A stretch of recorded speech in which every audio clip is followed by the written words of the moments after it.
महाराज, अब आपकी सारी विद्याएं पूर्ण हो चुकी है। बाबा, मैं आपकी इन विद्याओं से पशु पक्षियों की भी मदद कर पाऊंगा।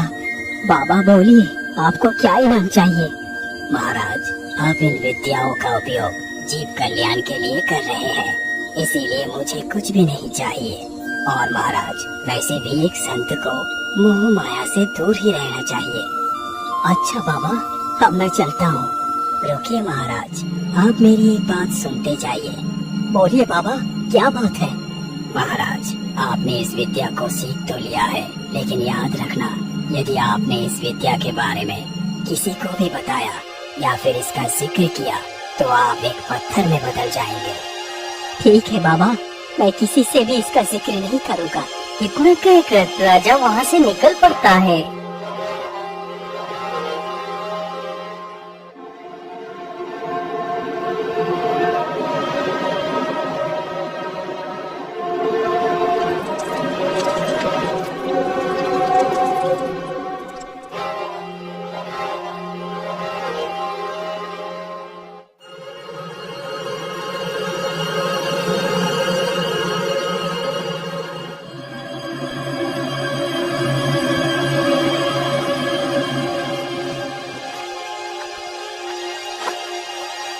राजा चलते चलते एक घने जंगल से गुजरता है।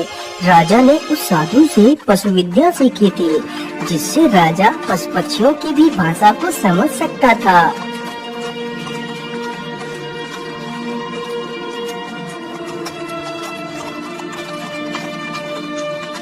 अरे बहन, कितने दिन हो गए, लेकिन वह सुंदर सा हिरन हमारे यहाँ घास चरने के लिए नहीं आया।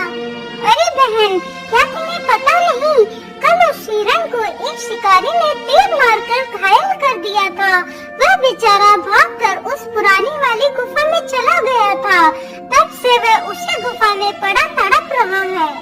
अरे, ये तो कितना बुरा हुआ बेचारे के साथ। काश कि मैं एक पक्षी न होकर कोई इंसान होती तो मैं उस हिरन की मदद कर पाती।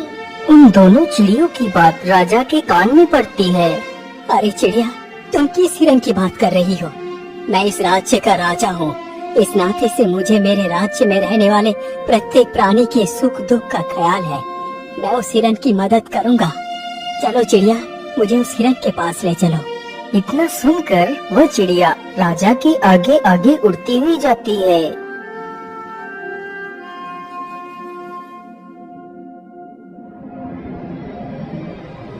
वह चिड़िया जल्दी ही राजा को एक गुफा के द्वार पर पहुंचा देती है। महाराज, यही वह गुफा है जिसमें वह हिरन गया था। ठीक है चिड़िया, अब तुम यहाँ से जा सकती हो। राजा की यह बात सुनकर वह चिड़िया वहाँ से चली जाती है। मैं ऐसा करता हूँ, दवाई की कुछ पत्तियाँ तोड़ लेता हूँ।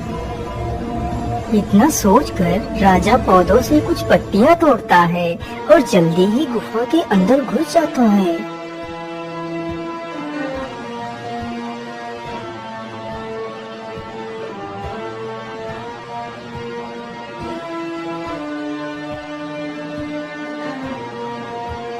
आखिर वो हिरन कहाँ हो सकता है? यहाँ आसपास तो कोई भी दिखाई नहीं दे रहा। ये सारी बातें सोचते सोचते राजा वहीं पर पहुंच जाता है, जहाँ पर वह हिरन घायल अवस्था में पड़ा हुआ था। हिरन ने जैसे ही राजा को वहाँ पर देखा तो हिरन उठ खड़ा होता है। अरे हिरन, तुम डरो मत, मैं तुम्हें कोई भी नुकसान नहीं पहुँचाऊंगा। मैं तो तुम्हारे जख्म पर दवाई लगाने आया हूँ। तुम चुपचाप यहीं पर बैठ जाओ, मैं तुम्हें दवाई लगा देता हूँ। राजा की यह बात सुनकर हिरन वहीं पर बैठ जाता है। राजा जल्दी से उसे दवाई लगा देता है। हिरन, तुम चिंता ना करो, तुम जल्दी ही स्वस्थ हो जाओगे। महाराज, मेरी मदद करने के लिए आपका बहुत बहुत धन्यवाद।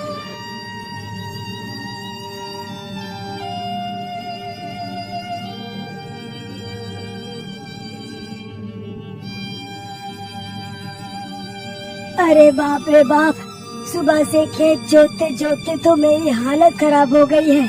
चलो अब वापस लौट चलता हूँ, फिर कल सुबह जुताई के लिए आऊँगा। बिरजू राजा के यहाँ नौकरी करता था और उन्हीं के खेतों की जुताई कर रहा था। बिरजू जल्दी से महल में पहुंच जाता है।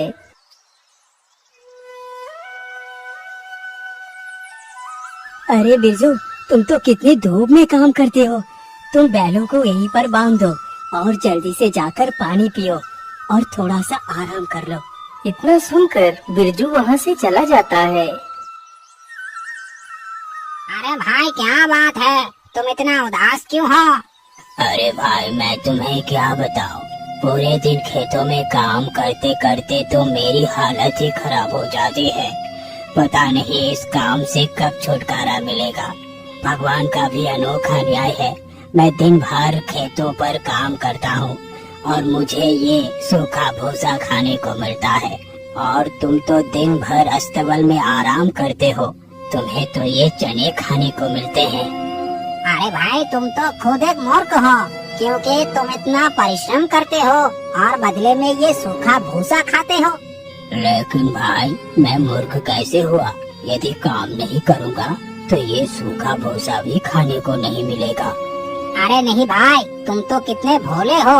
तुम मेरी बात ध्यान से सुनो, जैसा मैं कहता हूँ तुम वैसा ही करो। हाँ हाँ भाई, मुझे जल्दी से बताओ, मैं वैसा ही करूँगा जैसा तुम बोलोगे।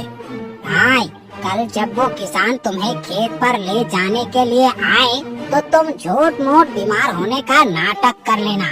तुम बैठ जाना और उठना ही मत, फिर देखना तुम्हारी कैसे सेवा होती है। उस घोड़े और बैल की सारी बातें राजा चुपचाप खड़े होकर सुनता है।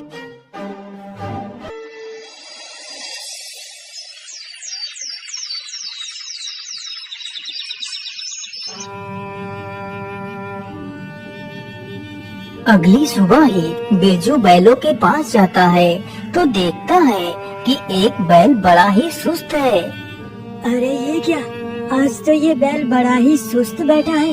अरे चल उठ जा, हमें खेत में जाना है। उठ उठ चल, क्या तू उठेगा नहीं? मुझे तो लगता है आज ये बैल बीमार है। चलो मैं इसकी खबर महाराज को दे देता हूँ। महाराज, आज अपना एक बैल बड़ा ही सुस्त है। मुझे तो लगता है वो बीमार हो गया है। अच्छा अच्छा, ऐसी बात है। चलो मैं भी देखता हूँ कि आखिर बैल को क्या बीमारी लग गई है। इतना कहकर राजा बिरजू के साथ जाकर देखता है तो एक बैल सुस्त हालत में बैठा हुआ था। अरे ये क्या, मुझे लगता है इस बैल ने तो घोड़े की बात को गंभीरता से ले लिया। अब तो इस घोड़े को सबक सिखाना ही पड़ेगा। महाराज, आज मैं खेत कैसे जोतूंगा? आज तो हमारा एक बैल बीमार है। अरे बिरजू, तो इसमें कौन सी बड़ी बात है? यदि हमारा एक बैल बीमार हो तो क्या हुआ? आज तुम दूसरे बैल के स्थान पर इस घोड़े को ही ले जाओ। इस घोड़े से खेत की जुताई करो। लेकिन महाराज, क्या ये घोड़ा खेत में चल पाएगा? अरे बिरजू, तुम ये कैसी बातें कर रहे हो?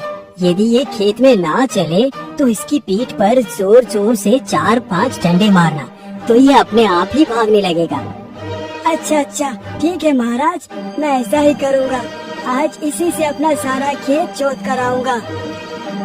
तो फिर जल्दी से जाओ बिरजू और खेत की जुताई करो।